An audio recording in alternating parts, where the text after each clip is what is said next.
لافضل حارس كريم طبعا. واحنا تابعنا على فكره، انا ما فوتش ماتش، والله ما فوتت ماتش. كنت بجيبكم واقول لك كنت بجيبكم على قناه ايه؟ على قناه الكاس القطريه، واخد بالك؟ ما في ماتش وكنا زي الكوره بنقوم ونقعد وبتاع ونتنطط. وانت بصراحه يا كريم كنت متالق. ربنا يخليك. فخليني اسالك سؤال مزدوج، او انت كحارس مرمى عشان الناس تبقى فاهمه، اللي بيخش يشوط عليك ده من عند الدايره ده، ما تبقاش خايف الكوره تضرب في وشك؟ خلاص بقى اتعودنا. ولا بتغمض؟ لا في ساعات والله اللعيبه اللي هي ممكن تشوط في وشك، دي لازم تغمض غصب عنك.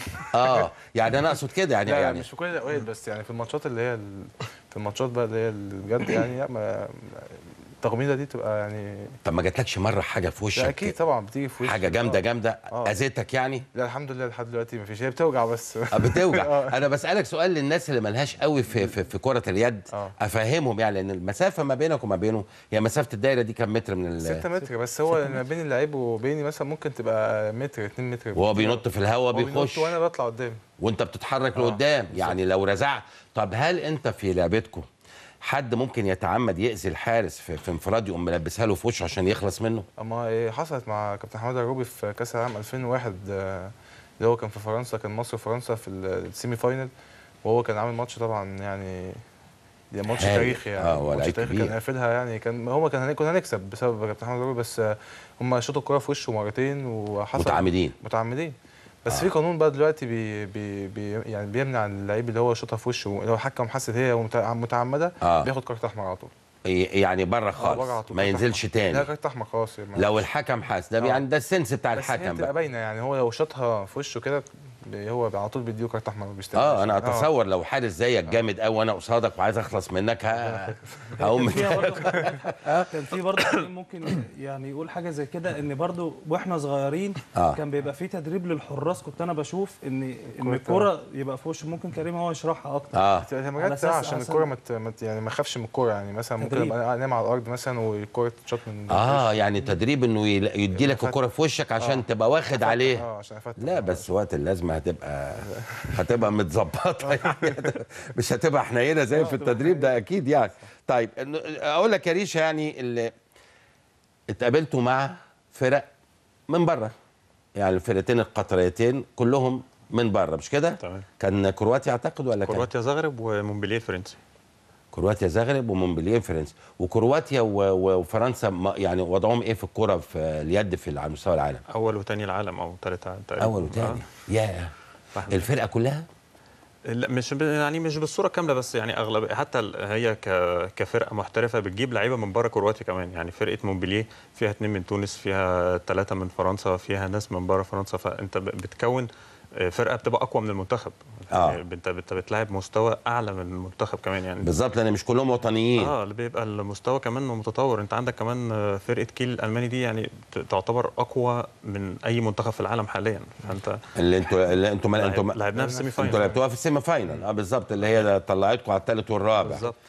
طب وانتوا رايحين ماتشات زي كده كفرقه هاندبول يعني خلينا نقول بدون شعارات، هل انت بتبقى عاتل هم مباراه زي دي، يعني ان فيها نجوم اوروبيين والكلام ده كله اول وثالث زي ما انت بتقول؟ هو على حسب يعني، هو اللعيبه الخبرات بتروح الماتشات دي تستمتع يعني، ما بتشوفش المستويات دي الا كل فين، فبتروح بقى تلعب بهاندبول على مستوى راقي. الناس اللي هي بقى لسه اول مره او لسه داخله في الفريق جديد ده، اكيد بيبقى فيه رهبه انها بتشوف الناس دي في التلفزيون، يعني اول مره تلاقي نفسها قدامهم في الملعب، فاكيد بيبقى فيه رهبه في الاداء من الاسماء اللي جايه. طبعا. والرهبه دي دور المدرب فيها ايه بقى يعني؟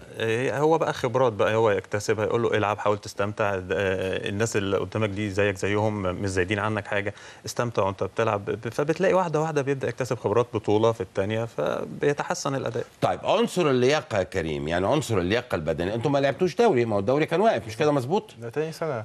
تاني سنه الدوري واقف. تاني سنه. من 11 فبراير. بالظبط من 11 فبراير السنه اللي فاتت لغايه النهارده مفيش دوري. طب كان الزمالك بيعدكوا ازاي لبطوله زي دي؟ احنا كنا طبعا محتاجين طبعا احنا نلعب ماتشات وكده، بس ما كانش يعني ما حصلش يعني نصيب اللي احنا طلعنا معسكرات. سافركوا بره او حاجه؟ لا ما سافرناش، احنا بس سافرنا قبل بطوله افريقيا، سافرنا قطر معسكر اسبوع. بس قبل بطوله كاس العالم طبعا احنا كنا محتاجين نلعب ماتشات كتير، كنا محتاجين لان احنا بقالنا كتير قوي منقطعين على الماتشات، فما يعني اعتقد احنا التمرين يعني الحمد لله الجهاز الفني يعني وصل للناس التمرين، خلاهم يعني يبقوا عايزين يبقوا خلاص الماتشات بالنسبه لنا مهمه وكل حاجه، بس يعني برضو ايه يعني استغنينا شويه عن الماتشات، فالحمد لله بان في الاداء. يعني بينفع ده في الهاندبول؟ يعني في الكوره ما بينفعش؟ هو بينفع حسب بقى انت عايز ايه من جوه، الناس بتبقى عايزه ايه. فاحنا فرقتنا كانت عايزه كتير. طب ما شعرتوش بنقص اللياقه اثناء المباريات؟ لا احنا حسينا نقص اللياقه في اخر ماتش. اخر ماتش الثالث والرابع فعلا احنا لعبنا ماتش الساعه 9 الا ربع، خلصنا الساعه 11. تاني يوم بنلعب الساعه 3 الظهر، يعني المفروض تصحى الساعه 11.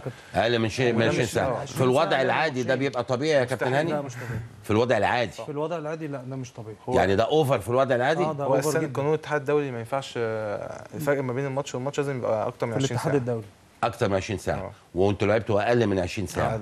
طب وازاي يعني مش دي بطوله؟ المفروض دي بطوله عالم. بس وكابتن حسن مصطفى كان هناك. الاتحاد القطري هو اللي بيبقى منظم البطوله.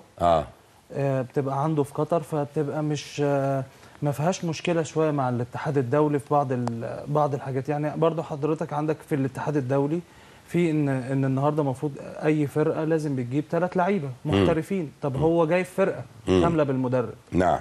لكن هي ملهاش مش حضرتك مش متنظمه تبع الاتحاد الدولي. يعني الاتحاد القطري هو اللي منظمها. الاتحاد الدولي لكن مش بالظبط. في الامور اللي زي دي انتوا بتستعيدوا مثلا العدد البعثه كام لاعب؟ المفروض 3.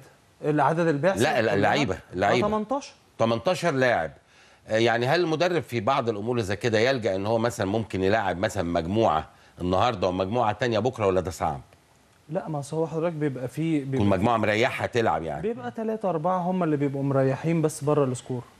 يعني 2 3 بيبقى هو ده. انت تقصد ان في اعمده ما يقدرش المدرب يلعب من غيرها؟ بالظبط.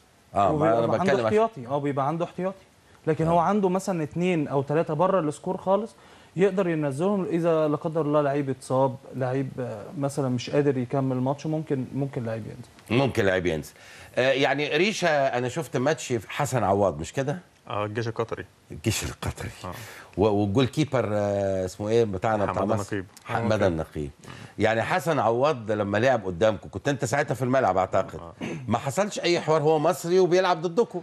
هو بصراحه الهاندبول لما بتنزل الملعب بتفصل تماما، حتى لو مصري انت حتى في التمرين هنا انت زميلك في التمرين بيضربك، فانت لو في التمرين بيضربك طبعا مش مشكله. لا فانت لو وقفت بقى معاه على الواحده هتحصل كل يوم خناقه فما ينفعش. فانت بتتعود على الحاجات دي وبنفوتها. لكن احنا كسبنا جيش قطر الحمد لله. طب بعد المباراه ما جالكوش حسن والمقدم؟ لا خلاص اول ما بنطلع لا ما جاش يعني هناكوا اقصد؟ لا طبعا جم بعد تاني يوم او بعد الماتش على طول ما شفناهمش طبعا، هم كانوا زعلانين وكده، فتاني يوم قابلناهم مبروك والموضوع انتهى. يعني مجرد ان احنا بنطلع من الملعب خلاص الموضوع انتهى. يعني من وجهه نظرك ما هياش غريب؟ انا بتكلم طب وانت في مصر هنا عادي، لكن بتكلم ان انت بتلعب في بطوله عالم انديه وبعدين الفرقه اللي قدامك كلها اجانب، وبعدين فجاه حسن عواد الاسمراني بيلعب ضدي.